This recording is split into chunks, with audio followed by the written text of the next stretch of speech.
दोस्तों अस्सलाम वालेकुम। मैं मोहसिन खान, मुस्लिम आरक्षण संघर्ष समिति प्रदेश सचिव।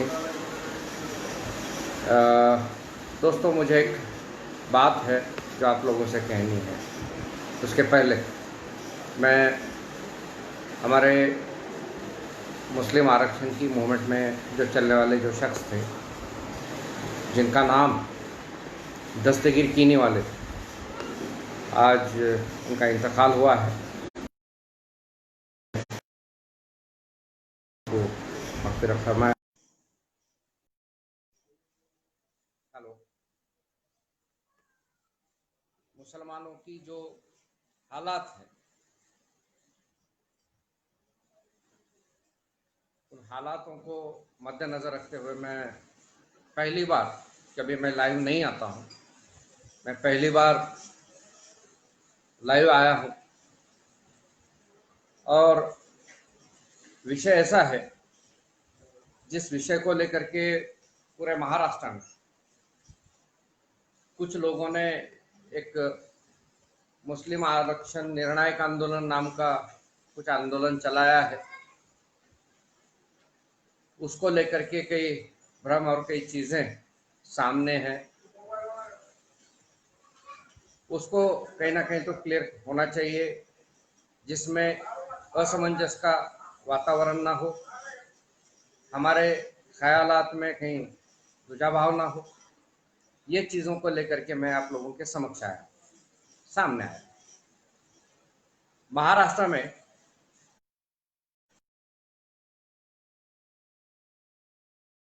जा रही है, इस लड़ाई को लेकर के कई लोग लड़ भी रहे हैं। पहले ये आंदोलन चला करते थे, अपने अपने ज़िलों में हुआ करते थे, ये सीमित हुआ करते, लेकिन जैसा सोशल माध्यम सामने आया, उसके बाद ये आंदोलन अप्रोच होते गए, एक दूसरे को मिलते गए, ये चीज़ें चलती रही। मुस्लिम आरक्षण पर कई ऐसे लोग थे जिन्होंने अपने आंदोलन चलाए हैं। कई बार अपनी मांगों को लेकर के उन्होंने अपने समाज के सामने बात रखने का पुरजोर तरीके से प्रयास किया है, लेकिन इसमें सफलता कितनी मिली नहीं मिली ये एक अलग विषय है। इसमें सफलता सिर्फ इस चीज़ को मिली कि जो चीज़ को लेकर के आंदोलन हुआ करते थे, वो आंदोलन अब तेज गति से होने लगे, बड़े पैमाने पे होने लगे।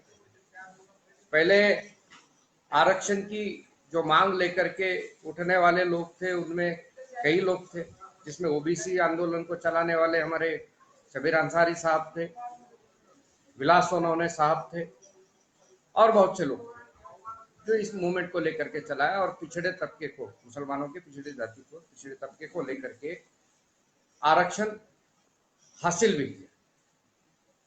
लेकिन मानना यह था मुझ जैसे मुसलमान का, आप जैसे मुसलमानों का मानना यह था कि जिस तरीके से पिछड़े वर्गों की अवस्था है, उस तरीके की अवस्था साधारण मुसलमानों की, जिनको आरक्षण नहीं, जिनको आरक्षण दिया गया, उनकी भी जो अवस्था आज है, वैसी अवस्था वो समूचे समाज की। तो आरक्षण सर्वसमावेशक सबके लिए हो, ये हमारी मांग है। इसको लेकर के केंद्र सरकार हो या राज्य सरकार हो, उन्होंने समितियां गठित की। रंगनाथ मिश्र कमीशन, सच्चर कमीशन और स्टेट में हमारे डॉक्टर महमूदुर रहमान कमीशन, ये 3 कमीशन बनाए गए। आंदोलन हुए, कई लोगों ने प्रयास भी किया कि इस मांग को लेकर के कुछ ना कुछ तो हासिल हो, और ये चलता रहा। उसके पश्चात यह आंदोलन तेज होता गया। बाद में मुस्लिम विकास नाम का एक संगठन बना जो वेदा भाभी के नेतृत्व में चलता था, इसमें मेरे जैसे कई लोगों ने काम किया है।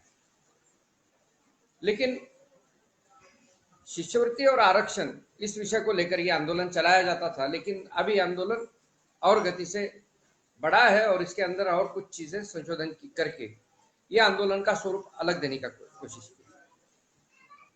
मैं आहिस्ता आहिस्ता उस आंदोलन के बारे में ही बात करने वाला हूं। लेकिन पहले मालूम हो कि महाराष्ट्र के लोगों को कि आरक्षण किस तरीके का मांगा जाए, किस तरीके का आरक्षण हो, किस तरीके से चलाया जाए। जो आंदोलन है वो आंदोलन सभी लोगों को लेकर के चलाया गया। मुस्लिम विकास परिषद के माध्यम से मुसलमानों को स्कॉलरशिप मिले, आरक्षण मिले, इस मांग को लेकर के कई सालों तक आंदोलन चला। लेकिन विडंबना ये थी कि जिस आंदोलन को चलाया जा रहा था वो आंदोलन मुस्लिम विकास परिषद का बाजू रहा। फिर समाज में एक दूजा भाव पैदा होकर के ये आंदोलन थम गया। लेकिन कई सालों बाद एक आंदोलन चला जो अपने अपने तरीके से अपने अपने जिलों में, शहरों में, तबकों में चलता रहा। कहीं ना कहीं तो आग जल रही थी, ये आंदोलन तेज हो। इसलिए नासिक में मुस्लिम आरक्षण संघर्ष समिति का गठन किया गया, जिसमें और ये गठन के तौर पे डॉक्टर महमूदुर रहमान, जो राज्य सरकार ने राणे समिति और डॉक्टर महमूदुर रहमान समिति का गठन किया था, वो समिति के जो मुस्लिम आरक्षण के संदर्भ में जिन्होंने अच्छी जानकारी दी थी, उनके समक्ष ये मुस्लिम आरक्षण संघर्ष समिति का गठन हुआ और जिसमें अजीज पठान साहब को अध्यक्ष बनाया गया, जिसमें विभागों से लोग लिए गए, जिसमें अजीज पठान पश्चिम महाराष्ट्र से थे, मराठवाड़ा से मैं खुद भी हूँ, कोकण से हमारे अली कौचाली साहब थे, विदर्भ से एडवोकेट फरहाद बेग, एडवोकेट जावेद शेख थे, मुंबई विभाग से अब्दुल जब्बार काजी साहब थे। ऐसे कई लोग थे। उसके बाद हर जिले से जिम्मेदार ऐसे लेकर के ये समिति गठित की गई। गठित करने के बाद इस विषय पर सिर्फ शिष्यवृत्ति और आरक्षण इस मुद्दे को ही नहीं बल्कि और मुद्दों को लेकर के आंदोलन चलाने की बात हुई। पहला अधिवेशन लिया गया नासिक में, उसके बाद ये आंदोलन को गति मिलती रही। बाद में इसके अंदर मुसलमानों के साथ जो दुर्व्यवहार होते थे, मुसलमानों के प्रति जो घृणास्पद देखने की जो मानसिकता थी, इसका भी कुछ ना कुछ तो बंदोबस्त होना चाहिए। इसी को लेकर मुसलमानों के संरक्षण की बात भी होने लगी, क्योंकि पूना में जब मोहसिन शेख मारा जाता है, उसको इंसाफ मिलने में कई साल लगते हैं। उनके वालिद साहब का इंतकाल होता है, तब भी वो इंसाफ के लिए दर दर ठोकरें खाते रहे। ये कहीं ना कहीं तो आने वाले भविष्य में ना हो, इसीलिए मुसलमानों को संरक्षण भी मिले, ये मांग उसमें डाली गई। मुसलमानों को शिक्षण, आरक्षण और संरक्षण मिले, इस मांग को लेकर ये आंदोलन खड़ा किया गया और समूचे महाराष्ट्र में ये आंदोलन चलाया गया। और पहला अधिवेशन के बाद जब पहला सेशन लगा, तब फडणवीस सरकार थी। फडणवीस सरकार ने मुसलमानों को जो आरक्षण पिछली सरकार ने 5% दिया था, वो भी एजुकेशन में, वो भी निकालने का काम इस सरकार ने की थी। इसीलिए पहला और निर्णायक मोर्चा नागपुर शीतकालीन सत्र पे निकाला गया, जिसमें लाखों की तादाद में नौजवान मौजूद थे समूचे महाराष्ट्र से। और ये पहली बार हुआ था, ये पहली बार हुआ था कि मुसलमानों की इस जायज मांग को लेकर नागपुर के शीतकालीन सत्र पे ये मोर्चा निकला। और दूसरी बात ये बताऊं कि उसके बाद कई आंदोलन चले, कई और तंजीमें बनी, कई संगठन बने, उन्होंने भी अपने तरीके से बहुत पुरजोर तरीके से इस मांग को लेकर के रखा है। आज हालात ऐसे हैं कि इस मांग को लेकर के जिस तरीके से मराठा आरक्षण को लेकर के कोई चेहरा नहीं था, लेकिन सरकार से बात करने के लिए कुछ लोग नियुक्त थे, क्योंकि सरकार भी जब बात करेगी तो आज जब आंदोलन चलने के लिए कोई समिति गठित होती है या संगठन गठित होता है, तो आज के हालात मुसलमानों के ऐसे हैं, एक समिति बनती है तो 8 दिन बाद दूसरी और एक समिति बनती है, तीसरे दिन और एक समिति बनती है, चौथे दिन और एक समिति बनती है। तो मेरा कहना यह है कि 10 समितियां बनने के बजाय एक ही समिति हो।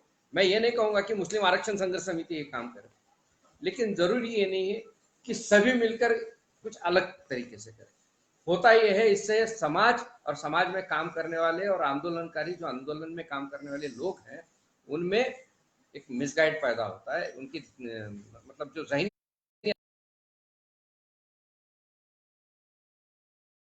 कोई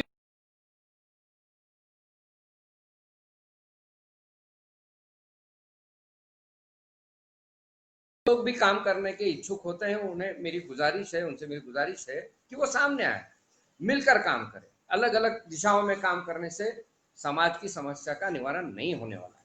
तो मेरा मानना ये है कि कई दिनों से, अभी ये 8-15 दिन से हम एक चीज देख रहे हैं कि मुस्लिम आरक्षण निर्णायक आंदोलन जो भी लोग कर रहे हैं, जो भी लोग इसके पीछे हैं, मैं उनका इस्तकबाल करता हूँ, खैर मकदम करता हूँ। लेकिन जिन लोगों के नाम और नंबर भी आ रहे हैं, मोबाइल नंबर, वो उनसे हम संपर्क करने की कोशिश करें, लेकिन उनका फोन नहीं लगता है। एक अलग तरीके का वो स्वभाव है। मुझे लगता है जो भी जिम्मेदार है वो हमसे कांटेक्ट करें, राब्ता करें, बातचीत करें। हम मिलकर ही आपके नेतृत्व में काम करने की मानसिकता रखते हैं, आप लोगों के साथ काम करने की मानसिकता रखते हैं, लेकिन इससे तकलीफ कुछ होती नहीं है, इससे कोई दुजाभाव भी तैयार नहीं होता है। लेकिन एक जो प्रॉब्लम है, जो छोटी सी समस्या है, वो समस्या ये है कि कौन चला रहा है, किस तरीके से चला रहा है, उसके अगले एजेंडे क्या होंगे, किस तरीके का होगा, या सिर्फ सोशल पे चलाया जाए। सोशल पे चलाने के बाद, सोशल पे चलाने के बाद सिर्फ सोशल पे ही थोड़ी चले, सरकार से बात होगी, निर्णय होगा, सरकार से आप टॉक किसको कौन करेगा, कोई कौन बात करेगा, जाना तो पड़ेगा। सरकार तो बात करने के लिए आपको बुलाएगी, सरकार आपसे बात तो करेगी, लेकिन सरकार बात करेगी किससे? अभी जो निवेदन देने का जो काम 4 तारीख का जो निर्णय मुस्लिम नहीं कि इसके जिम्मेदार कौन है और कहां से, क्योंकि संबंधित विभागों से मुझे भी फोन आते हैं कि भाई हमें ही नहीं, ऐसे मूवमेंट चलाने वाले कई लोग हैं जिनको ये बताना पड़ा कि इसके पीछे कौन है और कहां है। जो लोग आंदोलन चलाते थे, संबंधित विभाग के लोग हमसे पूछताछ कर रहे थे, तो हमने बताया भाई आपको अगर मालूम हो तो आप ही हमें बताइए। लेकिन हमारा समर्थन है उस आंदोलन को जो लोग कर रहे हैं। हो सकता है तरीका गलत हो, लेकिन नीयत साफ है और अच्छी, और सही तरीके से अगर इसको चलाया जाए तो ये आंदोलन और भी तेज हो सकता है, अच्छा चलाया जाए। चीजें होनी चाहिए, आंदोलन किस तरीके का हो, कैसा हो, इसके लिए चर्चा होना चाहिए। निवेदन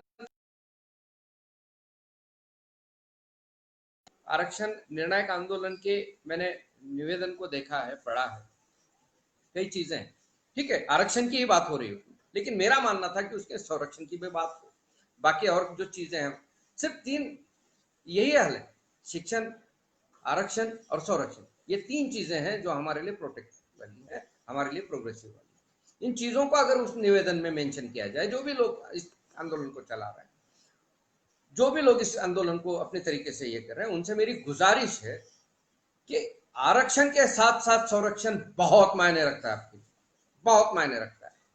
क्योंकि आज के जो हालात हैं देश भर में, पहले हमारी थोड़ी बहुत गिनती तो होती, अब आपको रूबरू कराता हूं, मैं मूवमेंट का आदमी हूं, रास्ते पर का हूं, चढ़वल का हूं। बड़े से बड़े आंदोलनकारी की आज कोई सुनने को तैयार नहीं, कोई बात करने को तैयार नहीं, तो बड़े बड़े नेताओं की अवस्था तो क्या, एडमिनिस्ट्रेशन, सरकारें आएंगी जाएंगी, किसकी आएंगी किसकी जाएंगी ये आप भी जानते हो, हम भी जानते हैं। लेकिन हमारे जो आंदोलन का तरीका है, हम ये चाहते हैं कि सब इकट्ठा आकर के, एक जगह आकर के आप इस आंदोलन को चलाएं, संबंधित चलाएं। मैंने तकरीबन इस मुस्लिम आरक्षण निर्णायक आंदोलन को लेकर के कई लोगों से बातचीत की, महाराष्ट्र के जितने आरक्षण चलाने वाले लोग हैं उनसे मैंने बात की। सबका कहना यह है कि भाई हमारे से कोई कम्युनिकेट नहीं है, हमने सोशल मूवमेंट फेसबुक पे, व्हाट्सएप पे वो मैटर आया, ये आया, वो आया, पढ़ा, उसके अंदर एक नंबर भी दिया गया, उस नंबर को लेकर भी हमने फोन लगाने का प्रयास किया, कोशिश की, लेकिन वो फोन स्विच ऑफ आता है। तो ये आंदोलन का हिस्सा है या और किसी तरीके का हिस्सा है, ये मुझे नहीं पता, लेकिन ये आरक्षण से जुड़ा मुद्दा है, ये हमको पता है। इस तरीके का आंदोलन जो कोई भी चला रहा हो, मुझे गुजारिश है कि वो सामने आकर के इस मूवमेंट को संभाले। हम साथ देने के लिए तैयार हैं और आंदोलन के जो स्वरूप होते हैं उस आंदोलन के स्वरूप को भी हम आपके साथ साझा करने के लिए तैयार, लेकिन आंदोलन में वो पारदर्शिता भी होनी चाहिए। आप तो आंदोलन की बात कर रहे हैं, फिर आपके फोन नहीं लग रहे। जो आंदोलन चल रहा है या चलाया जा रहा है ये मेरे समझ के परे है, क्योंकि मुसलमानों के मसले मसाइल जब भी उठ चढ़ के सामने आते हैं तब किसी न किसी तरीके का कोई ना सामने आकर के कुछ ना कुछ तो करने का प्रयास करता है। लेकिन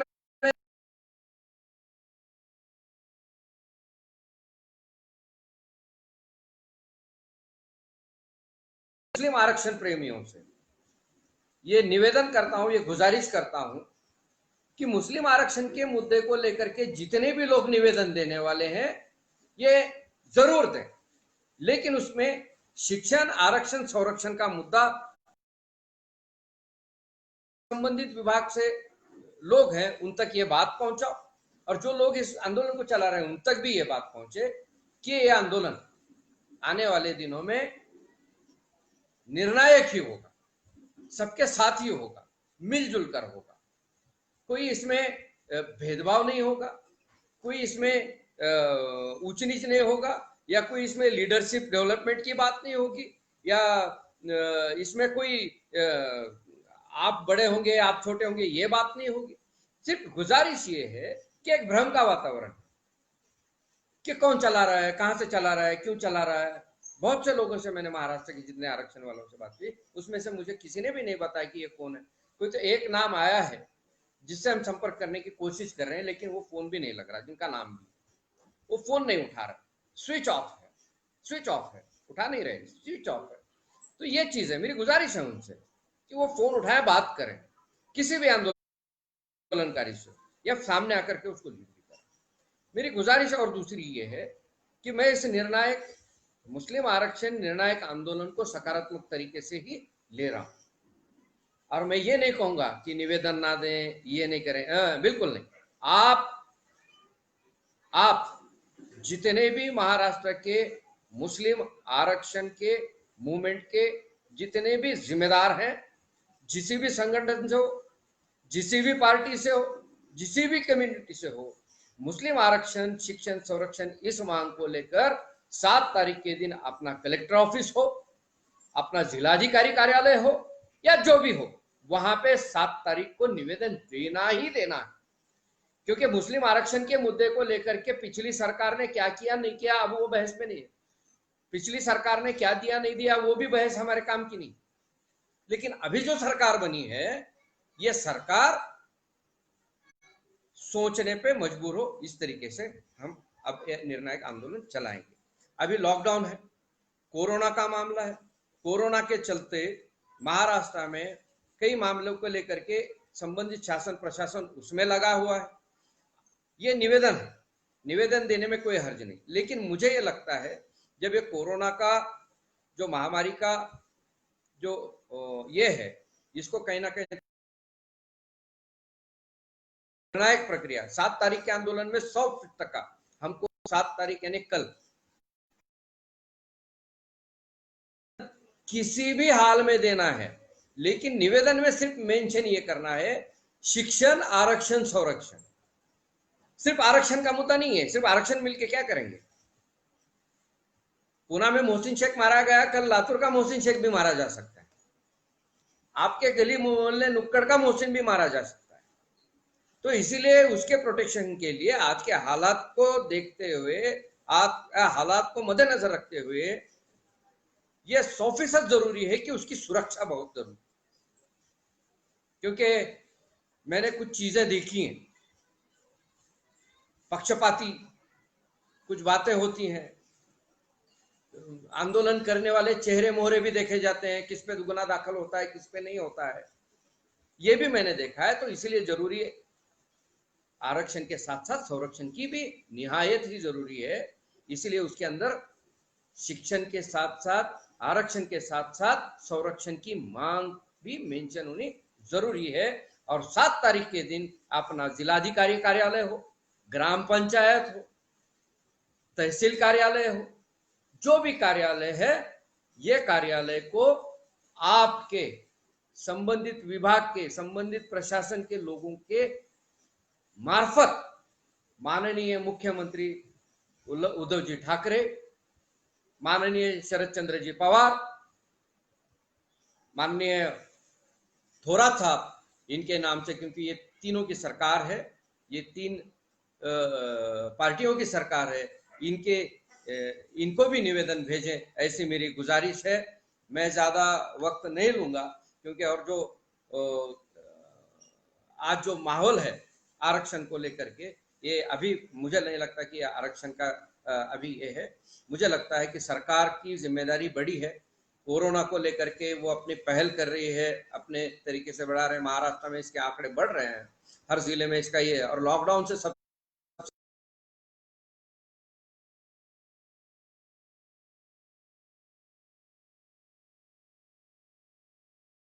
महामारी ना फैले, लॉकडाउन हमारे और सर पे बोझा ना बने, इसलिए थोड़ा कोरोना के चलते जो सरकार है उसका भी सरकार का साथ दें, उसको सरकार को मदद भी करें। मैं तो समझता हूँ लॉकडाउन में जितनी मदद हम लोगों ने की है, मुझे नहीं लगता कि किसी और ने की। बहुत सी मदद हमारे जो भाई हैं उन्होंने अपने अपने तरीके से, ज़कात, फितरा, रमजान में तो माशाल्लाह इतनी इतनी इतनी मदद की है, कोई घर ऐसा नहीं बचा जिसमें माननीय मुख्यमंत्री उद्धव ठाकरे ने भी मुस्लिम समाज का खास करके उन्होंने इस्तकबाल किया है, उन्होंने भी उसकी सराहना की। तो हम ये सराहना का भी उनको ये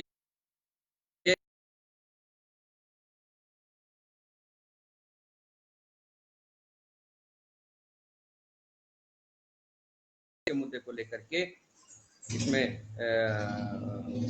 बढ़ चढ़ के इसको अमल में लाए, इसलिए इसका जल्द से जल्द कानून बने, ऐसे ही गुजारिश करता हूँ। और तीसरा, लॉकडाउन खुलने के बाद इंशाल्लाह और भी लोग जो आरक्षण के मुद्दे पे लेकर के काम करने वाले लोग हैं, उन्हें मेरा नंबर पता होगा, तो वो मुझे कॉल भी कर सकते हैं। एक अच्छा निर्णायक आंदोलन सब मिलके बनाएंगे, हम सब अलग अलग मंचों से नहीं, एक मंच, एक जगह पे लेकर के सबके साथ मिलके ये आंदोलन को और तेज बनाएंगे। जब तक कि मुस्लिमों को आरक्षण, शिक्षण, संरक्षण नहीं मिलता, तब तक ये आंदोलन चलता रहेगा। वाखिर दावाना वल्हम्दुलिल्लाहि रब्बिल आलमीन। खुदा हाफिज।